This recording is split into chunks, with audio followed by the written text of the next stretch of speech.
Brother, what's that? What's that, brother? Ceding goals, not dominating games, counter-attacking football, team selection. I can go on and on because England have done it again. And Thomas Tuchel, this is all down to you. Now, I've already made my feelings clear about my support for England. I'll be honest with you, I was quite sad.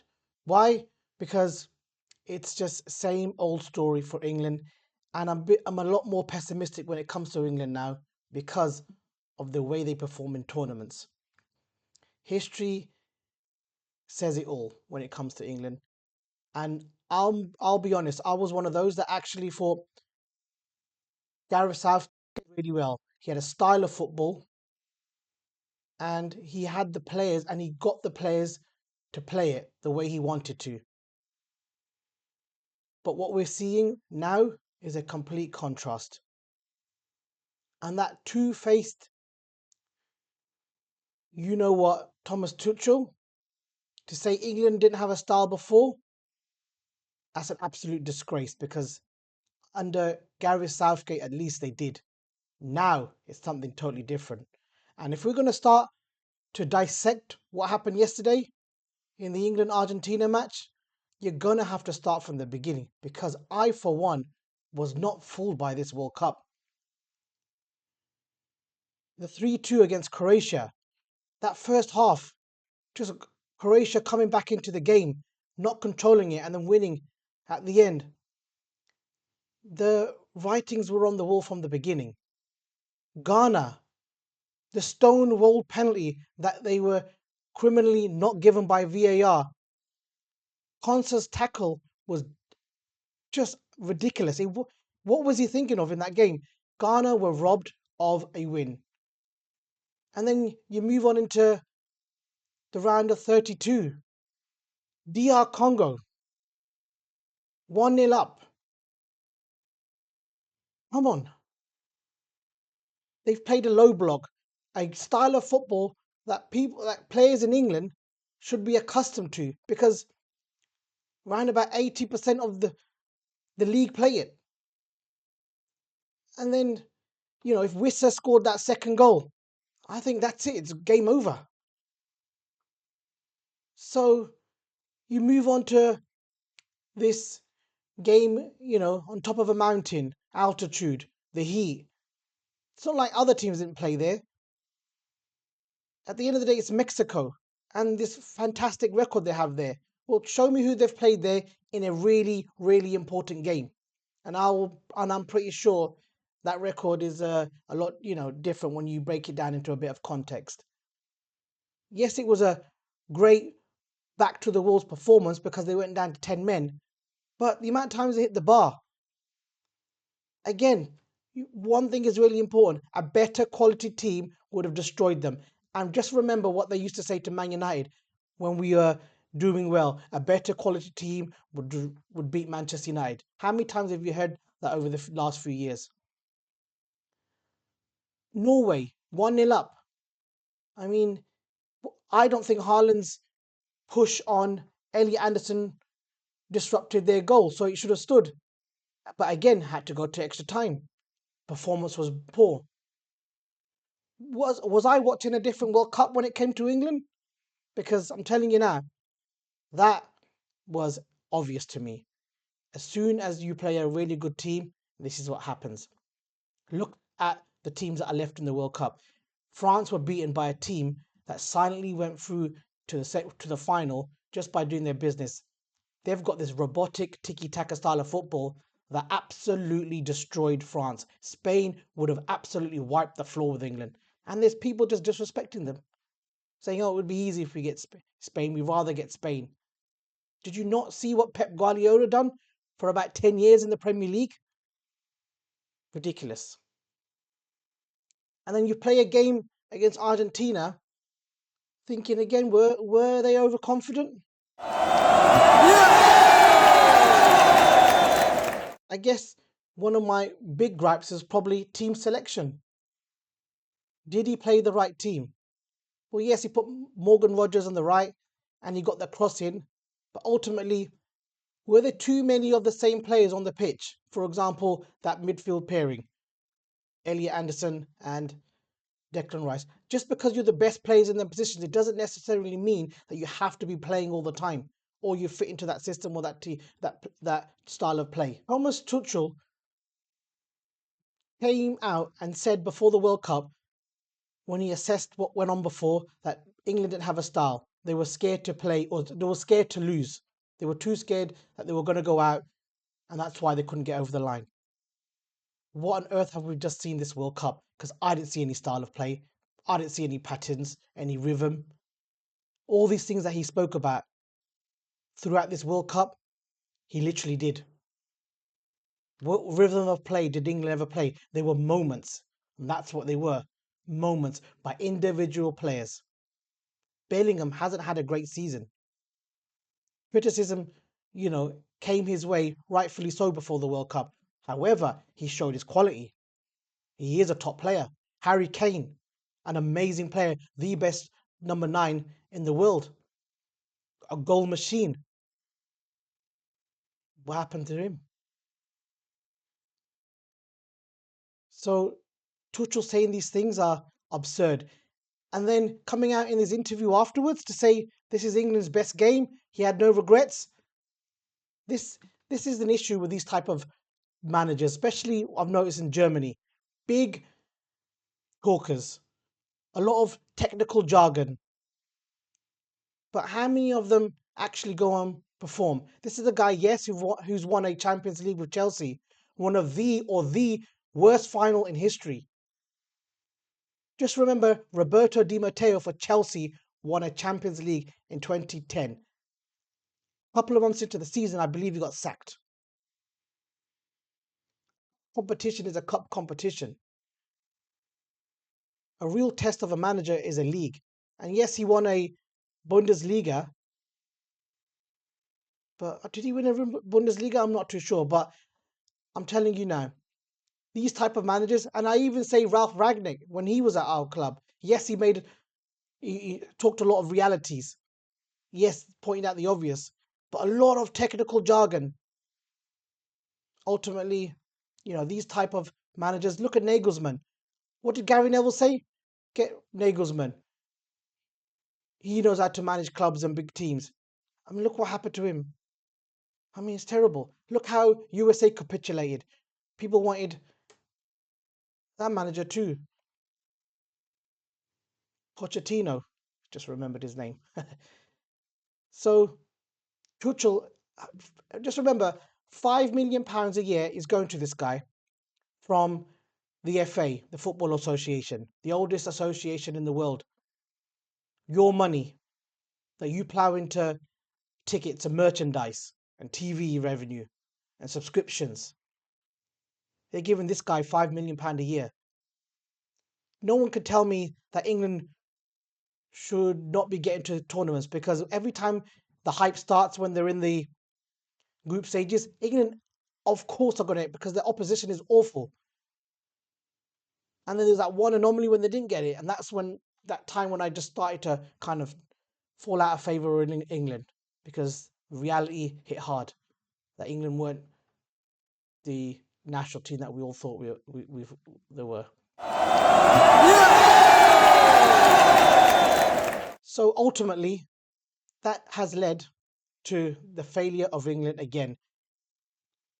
And looking at this game in isolation, what an awful performance. Now, you might think that, oh, Argentina came to have a fight.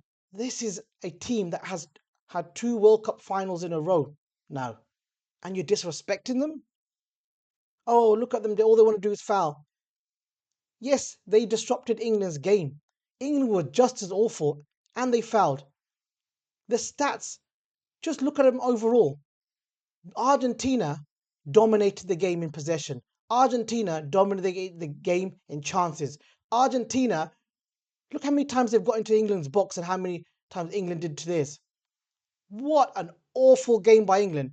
That first half was set up by Argentina to completely throw the game out of the window. Any game plan that England had, it disrupted them. And England, what you should do is go man for man, match them with that aggressiveness. You don't just wither away and let them get away with it. You go in hard as well. You get a few yellow cards, and they didn't do that. They capitulated because that's the quality of the squad. You can't blame these players. Why? Because you're not going to win a World Cup with Conser in your team. I'm sorry, with an aging John Stones. I mean, all due respect, yes, Jed Spence had a good game, but this is not school time. You're not coaching this player in the World Cup. And then you've got, the midfield, two of the same type of players, Elliot Anderson and Declan Rice. Declan Rice, who just looks fatigued and ill. Elliot Anderson, who just wants to be everywhere. Gordon, yes, sporadic moments, presses better than Rashford, fine, but ultimately his output is non-existent. Bellingham, yeah, he showed up to the tournament. Individualism, you could see it there. Kane obviously tries to tie things together and be the talisman. And then they've obviously got no one on the right at all because Madueke, I mean, did you think you were going to win a World Cup with Madueke on the right? Bukayo Saka can't even play. Why take him when he's clearly injured still? He needs a rest. You can now prolong this guy's career. Why? Oh, sorry, not prolong it. You now could actually hinder it. That's what I meant. Why? Why? Because this could now lead to more injuries for him. And to be honest, as the Man United supporter, fine. But just look at Saliba, for example. This guy's gone out. He's going to be out for a long while. These injuries will creep up. The rest time that they need, I mean, you shouldn't have taken the guy. But then in Argentina, they start the second half, and from the minute the whistle kicked off, pure domination. England countered and got a great goal. Fine. A counter-attacking goal. But there was nothing that suggested England were going to win that second half at all. Because when Argentina showed people they can play football, they absolutely dominated them. And that, in a sense, is why they are world champions. Now, I'm not going to predict who's going to win on Sunday, but you can't anymore because Argentina know what it is to win, how to win. People disrespect their players. A lot of their players don't play in Europe. They play in South America. Why? Because they don't come to this part of the world because they're happy there. And football in that part of the world is absolutely mental. And it's not like a Ronaldo for Portugal situation where they've got all these egos and these big talented players. These players know their limits and it just works. And the way Messi just so intelligently went to the right, started crossing the ball in, is just genius because the guy hasn't got the pace and the explosiveness that he did before. He's still got the dribbling, but he kind of loses his way and gets tackled out of it. And all great players are possession losers. So you can't, knock him for that because the ones who take the big risks lose the ball quite a lot. And we know that with Bruno Fernandes. So it was just super intelligence from him and the type of player he is. And just minute by minute, letting them have the ball, you go and concede 2 goals. No one rushes out to close down Enzo Fernandez. He gets the ball. What a goal. From a corner. Again, Messi with an assist. And their goal to win it, it was just, I mean, I'm not a betting man, but boy, I would have put thousands of pounds down just for Argentina to win them, for them to score the next goal. And cross into the box, pinpoint missile accuracy. Over what you were supposed, these defenders, Dan Burns and the Consers and the John Stoneses of this world and the Mark Gays. Where was your heading ability? How did that ball get to that back post for Lautaro Martinez to score? And for those who say that they ain't got good players, I mean, look who they brought on. Lautaro Martinez. Great bit of tactical nous from the Argentinian manager, keeping him on the bench, and he knows that yes, he might not be able to play the full 90 minutes, but he's got enough in his tank to make sure he performs when he comes on. And there was no one in an English shirt who did that when they came on, because for whatever reason, whatever mental breakdown Tuchel had, he thought, let me go and hold a result at 1-0 against Argentina. Ridiculous. And that's why Thomas Tuchel, this is all down to you.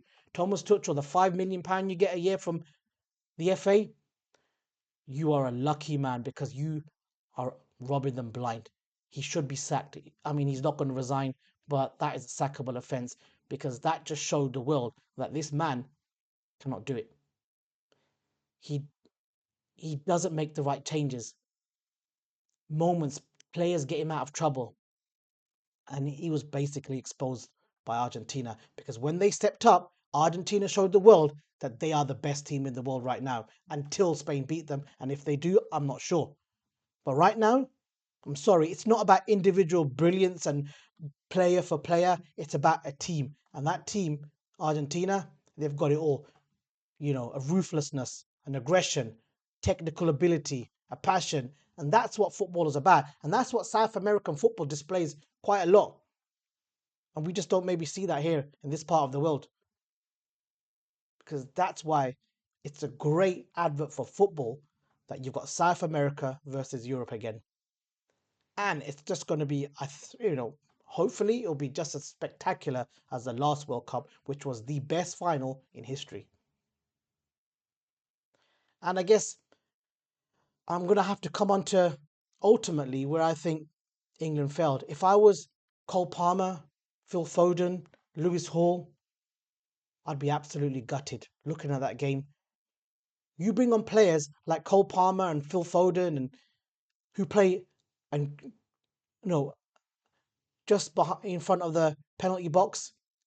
But what does this guy do? Bring on players that play in defence. Brother, Brother, ugh. that's just absurd. That's just ridiculousness. The diabolical changes that he made, I mean, it's all led to this kind of moment. And again, for England, another year where they've got to a final. And you just got to remember that, the Netherlands, Germany, Italy, all these big teams, Portugal, these teams are not the teams they were once before. And it's a lot easier for England to get this progression. And that's why they're there. And a big mention is obviously to Harry Maguire. This is his forte. This is what he's good at. Getting his head onto the ball. I mean, either he blocks it with the head, maybe gets in the way, fair enough. The first goal was a wonder goal. But that second goal, that's Harry Maguire's position. That ball ain't coming in, and it might be a bit of hindsight now, but I don't care. There's a reason why we can, sit back and analyze. And yes, we can criticize and say things could have been different because Harry Maguire, why just not take him? Just again, you've shown that you're not going to give some players minutes. Patheticness. Luke Shaw, very well experienced. Lewis Hall as the left back. Best left back in the league was Lewis Hall last year, but no, leave him out. People that you might need to get you a goal late because you want to change it up. And this is where I'm going to segue to the most important thing is you want to change it up. You want to control the game, break them, them low blocks. Then you play one man that's played like this all season. And that man is Kobbie Mainoo. Shame on you, Thomas Tuchel, because the reason why he didn't want to play him, so he doesn't get proven wrong. Kobbie Mainoo will play between the halfway line and the opposition's penalty area. Get the ball, move it forward, one touch passing, but always give and go. Elliot Anderson is an all-round action man. Everywhere. Breaking up, passing, just everywhere. And then you've got Declan Rice injured, fatigued, ill, doing a similar thing. What you need when in the Euros, the reason why Kobbie Mainoo played, well done to Gareth Southgate, and why he got to the final is because Kobbie Mainoo was paired, I believe, with Declan Rice, and Declan Rice has come out and said he loves playing with him. It's a great two, that is, Declan Rice and Kobbie Mainoo. But no, just because of reputations, you went and played the wrong player. And that doesn't mean Ellie Anderson is a bad player. Yeah, he might be a better player than Kobe Mainoo. But if Ellie Anderson is worth 120 odd million pound, then so is Kobe Mainoo, because Kobe Mainoo is a generation talent and he is a type of player that gets you out of jail when it comes to this type of game. You've already seen it. There's not one person that I've seen online that's reputable that hasn't mentioned why isn't he giving Kobe Mainoo a chance. The overlap, Gary Neville, Roy Keane, Ian Wright, all have said, what was the point of this guy being, in the squad? Now, don't get me wrong. Yes, you could take players and you don't have to play them. That's why you've got a squad. But a man of Kobe Mainoo's talent in this game and this tournament, I'm sorry, I have to say that the results that England got all the way up until the loss to Argentina, they would have been a lot more control in them games. There would have been a lot more goals, and England would have been in a better place to win them games.